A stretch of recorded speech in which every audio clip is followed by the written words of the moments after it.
Os valores do reino de Deus. Aula 4.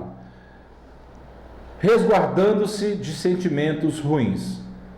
Vamos orar. Pai, nós somos agradecidos ao Senhor, porque até aqui o Senhor nos ajudou, Deus, e o Senhor tem trazido para nós a cada dia, Deus, algo novo da Tua Palavra.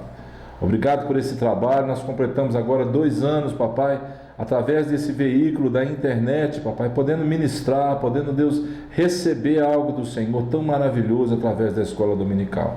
Obrigado pelas pessoas que preparam essas aulas, pelas pessoas que ministram, por todo o ensinamento e instrução que tem vindo para nós. Nós te agradecemos, Pai, e abençoamos agora esse tempo, em nome de Jesus. Ouviste que foi dito aos antigos: não matarás, e quem matar estará sujeito a julgamento? Eu, porém, vos digo que todo aquele que sem motivo se irá contra seu irmão estará sujeito a julgamento, e quem proferir um insulto a seu irmão estará sujeito a julgamento do tribunal, e quem lhe chamar tolo estará sujeito ao inferno de fogo. Se, pois, ao trazeres ao altar a tua oferta, ali te lembrares de que teu irmão tem alguma coisa contra ti, deixa perante o altar a tua oferta. Vai primeiro reconciliar-te com teu irmão, e então, voltando, faze a tua oferta.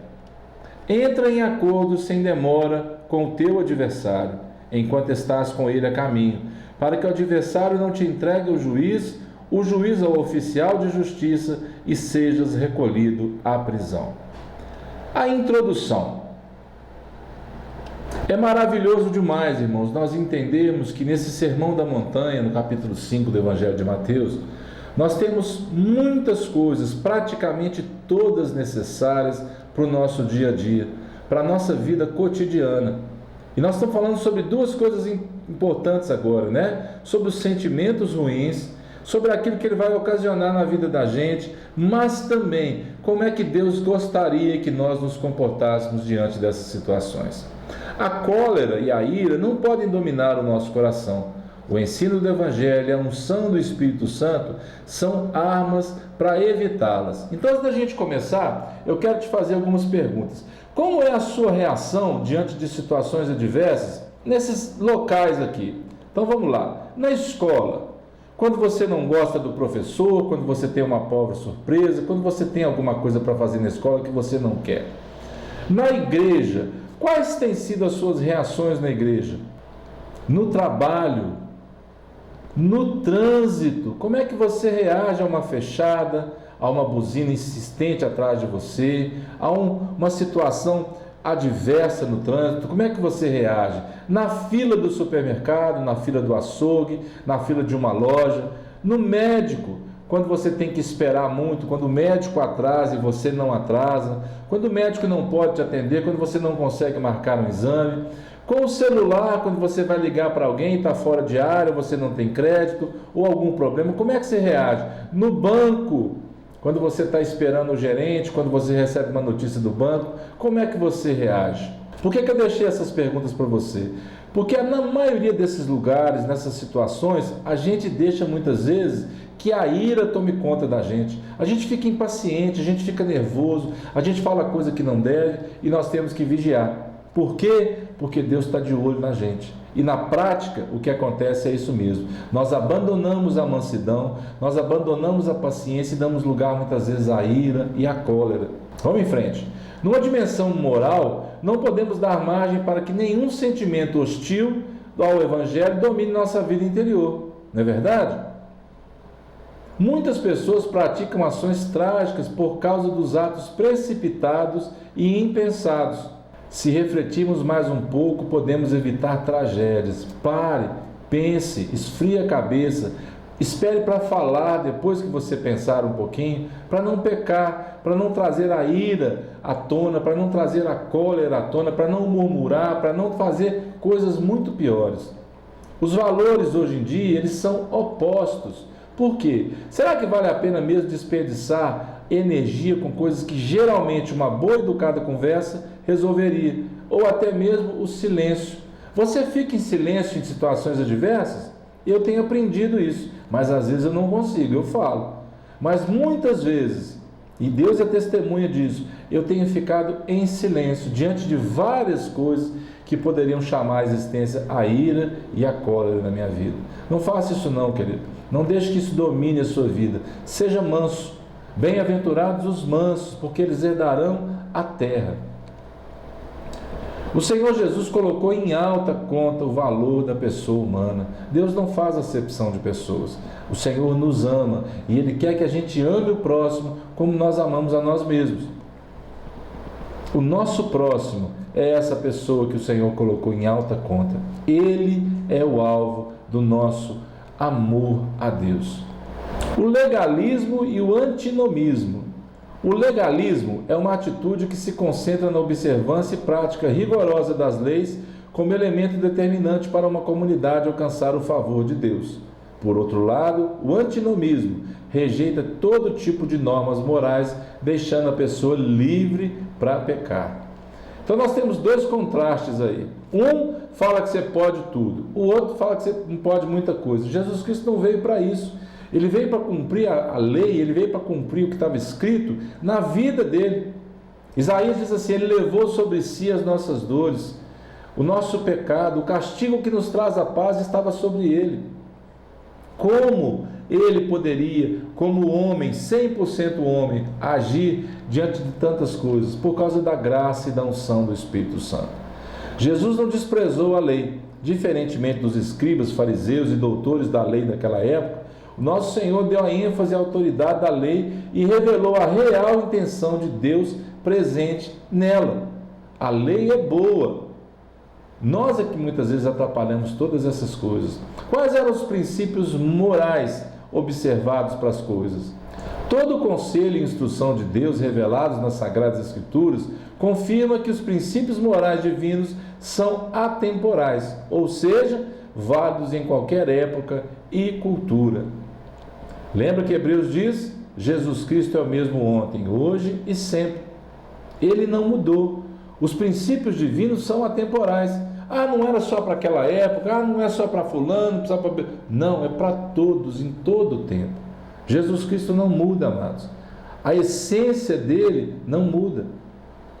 Jesus não anulou o sexto mandamento. Qual é o sexto mandamento? Você se lembra? Não matarás. Sua interpretação foi mais elevada e profunda, pois revelou o quê? O que será que ela revelou?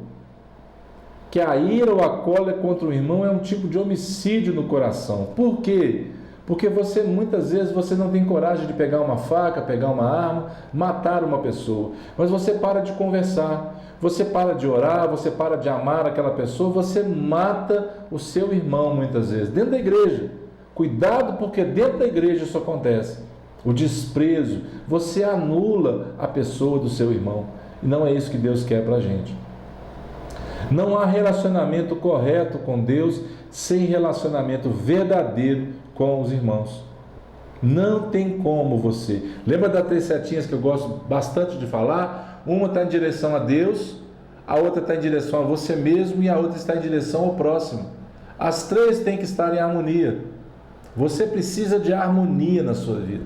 Então, se você tem dificuldade, ore ao Senhor, peça ao Senhor que te ajude no relacionamento com as pessoas, com aquelas pessoas que você menos tem afeto, menos tem empatia. Ore a Deus, peça a Deus para poder realmente promover situações em que você restaure isso. Amém? Todo aquele que odeia seu irmão é assassino. Ora, vós sabeis que todo assassino não tem a vida eterna permanente em si. Um outro versículo em 1 João: se alguém disser amo a Deus e odiar a seu irmão, é mentiroso, pois aquele que não ama o seu irmão a quem vê, não pode amar a Deus a quem não vê. E aonde fica o não matarás? É interessante, né? Porque o não matarás já existia, mas não simplesmente agora. O que Jesus veio fazer é dizer que tem uma outra forma também de matar, e ele vem revelar isso através dele. Não envolve apenas uma sanção penal, mas elementos mais profundos como palavras, emoções, insultos e outras ações que se antecipam ao homicídio.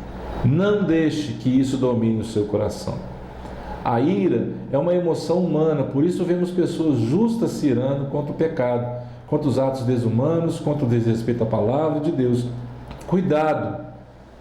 Se você pegar aquela passagem que Jesus entra no templo e sai ali chutando as mesas e derrubando aquelas coisas, por quê?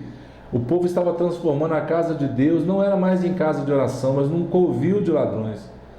E Jesus ele tem aquele ímpeto de fazer aquilo que ele fez, mas qual era o desejo do coração dele? Qual era a intenção do coração dele? Então, cuidado para não disfarçar a sua cólera, justificando ela com o mover de Deus, tá bom? A ira não pode nos controlar e devemos examinar se ela provém de um espírito reto, de um coração puro, ou se é uma obra da carne, do tipo pecaminosa, orgulhosa, odiosa e vingativa. Cuidado, tá bom? Eu sei que você vai ter mais cuidado a partir de agora, você vai procurar buscar de Deus isso, não deixar isso vir ao seu coração, mas mesmo assim, sempre, cuidado, para que o desejo não seja um desejo pecaminoso. O fique de olho de hoje. O que será que a gente tem para aprender com essa lição que está ao nosso redor? Está aí. Quando alguém manifestar esses sentimentos de ira, de cólera perto de você, de murmuração, seja o primeiro a ajudá-la a refletir nas consequências de uma atitude precipitada. Eu vou te dar um exemplo aqui de uma fila de banco. Se você chegar numa fila de banco e de repente a pessoa da sua frente vai falar assim, não, mas está demorando demais. Meu Deus, o que é isso? O que você vai fazer? Tenta acalmar ela. Tenta ser um elemento pacificador, em vez de já fazer, está demorando mesmo. Alguém atende aqui, alguém faz alguma... É isso que acontece muitas vezes. Numa fila do posto de gasolina, ou no celular, aí o celular sai de área e você... Não, mas essa porcaria, não consigo usar esse trem toda vez que eu preciso... E murmura. E muitas vezes sofre com aquilo. Tente apaziguar as coisas, seja um promotor de paz, seja um pacificador. É isso que Jesus está querendo da gente, que nós possamos ser instrumento na vida das pessoas. Amém? Então fique de olho nisso. A conclusão: o Evangelho não é antinomista, ou seja, pode tudo. Isto é, ele tem normas, regras e limites bem claros. Tudo posso naquele que me fortalece, mas cuidado, ele está dizendo tudo posso, inclusive contra a escassez, contra o frio. Todas as coisas me são lícitas, mas nem tudo convém. E ele repete, todas as coisas me são lícitas, mas eu não vou me deixar dominar por nenhuma delas. Então, cuidado. O Evangelho também não é legalista, ou seja, não é debaixo da lei, é a graça, mas precisamos respeitar, sim, os limites. Isto é, não estar preso a observâncias rigorosas de datas, dietas e outras práticas religiosas, esperando algum favor divino. Não, não faça isso, não faça negócio com Deus, não faça barganha com Deus. Nosso Senhor nos convida a sanar as desavenças entre nós e assim preservarmos o bom testemunho cristão. Não vamos deixar que pensamentos, palavras e ações firam o nosso próximo. Amém? Vamos fazer esse compromisso? Vamos deixar que a palavra de Deus fala aqui de tudo que se deve guardar, o que? Guarda o teu coração, porque dele procedem as fontes de vida. É dele que começa tudo. O adultério não começa muitas vezes com a atitude, mas no coração, quando se deseja algo que você não tem. E muitas vezes adulterar não é só no sentido da mulher, do marido, não. É adulterar mesmo. Você já ouviu falar sobre o chassi de um carro que foi adulterado? Foi trocado. Você troca o objetivo, o alvo da sua adoração. Então, quando você adultera, você troca a sua esposa, você troca o seu marido por alguém que muitas vezes nem sabe disso, e você adultera. Então, se você olha para uma pessoa com desejo impuro, para uma mulher, Jesus está dizendo, uma mulher com desejo impuro, você já adulterou no seu coração. Então, guarde o seu coração, que o seu coração seja um coração mesmo amoroso, perdoador, que um coração que busque a vontade de Deus para cumprir em você aquilo que Ele tem para cada um de nós. Que o Senhor te abençoe. Fique em paz, até a próxima, em nome de Jesus.